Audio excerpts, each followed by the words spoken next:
আমি শীতলা মায়ের মন্দিরে গেছিলাম।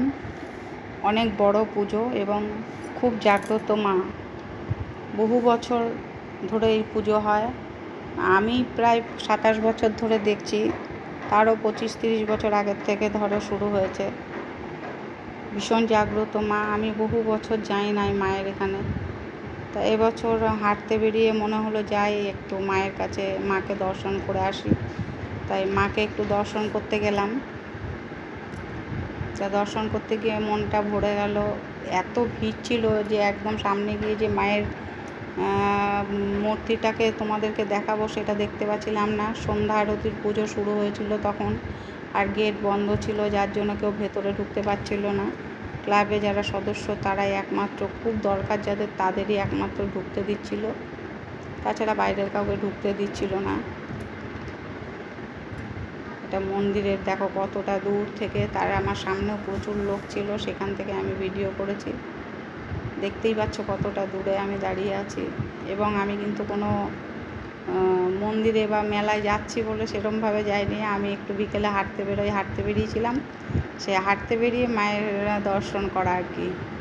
তো দর্শন করতে গিয়ে মনে মনে ভাবলাম যে মাকে শুধু আমি একাই দর্শন করব, তোমরাও একটু দেখো। দেখো বাইরে কত লোকজন বসে আছেন, যারা পুজো দিয়েছিল তারা বাটা নিয়ে গেল। এবং মায়ের পুজো সন্ধ্যা আরতি হবে, সেখানে দেখবে সবাই। প্রচুর ভিড় ছিল, যার জন্য অনেক দূর থেকে মাকে তুলতে হয়েছে ফটোটা। তোমরা সবাই দেখতেই পাচ্ছ কত ভিড়। আর জায়গাটা অনেক ছোট হয়ে গেছে এখন, সব বাড়িঘর হয়ে কোয়ার্টার ফ্ল্যাট হয়ে গেছে সব, যার জন্য জায়গাটা অনেক ছোট হয়ে গেছে। আগে প্রচুর বড় মেলা হতো, অনেক বড় মেলা হতো, কিন্তু এখন জায়গার অভাবে এখন মেলাটা ছোট হয়ে গেছে। আগে নাগরদোলা টোলা সব বসতো, কিন্তু এখন সামনাসামনি কোনো মাঠ নেই, তাই এখন আর মেলাটা বড় হয় না, ছোটোর মধ্যে দিয়ে হয়। কিন্তু মাকে দর্শন করতে অনেক দূর থেকে লোকজন আসে।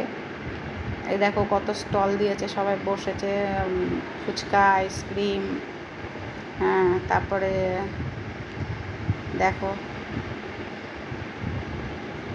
লাইটিং হয়েছে, কত সুন্দর লাইটিং হয়েছে, বুঝেছো? কত বড় বড় বিল্ডিংগুলো লাইটিং করেছে টুনি লাইট দিয়ে।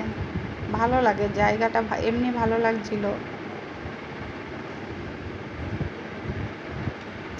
আর একটাই উদ্দেশ্য হচ্ছে মাকে দর্শন করা। তারপরে এইগুলো যেগুলো করেছি পুরো নিজের মনের ইচ্ছে। দেখো ফুচকা, বড় বড় গোল গোল টপা ফুচকা, যে খাবে খেয়ে নাও। দেখো ফুচকা দেখলে সবারই খেতে ইচ্ছে করে, কিন্তু আমি একদম একা ছিলাম, যার জন্য আমি কিছুই খাইনি, চলে এসেছি। এই দেখো কত বাচ্চাদের খেলনা, পুতুল, বাচ্চাদের বই টই অনেক কিছু ছিল। আমার যেহেতু কোনো বাচ্চা নেই বা কাউকে দেওয়ার মতো কোনো বাচ্চা নেই, সেই জন্য আমি কিছুই কিনতে পারিনি, শুধু ভিডিও তো করে তোমাদেরকে দেখাচ্ছি, বা আমি নিজেও দেখে এসেছি। যাদের বাচ্চা আছে বায়না করছে, সবাই কিনছে। এই যে ফুচকা, ঘুগনি,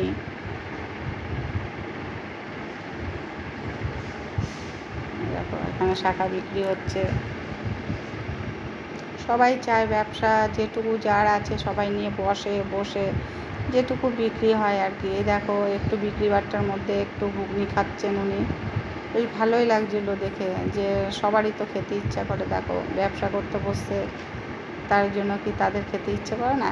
খাবে তো বটেই। এই দেখো কত সুন্দর সুন্দর খেলনা নিয়ে বসছে, অনেক সুন্দর খেলনা বাচ্চাদের, সবই বাচ্চাদের।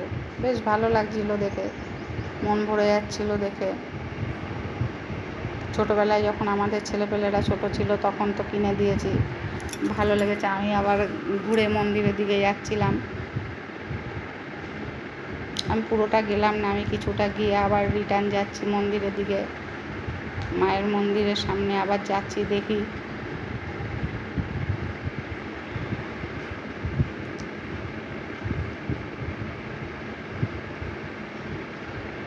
মাকে দেখে বা জায়গাটা দেখে যদি কারোর ভালো লাগে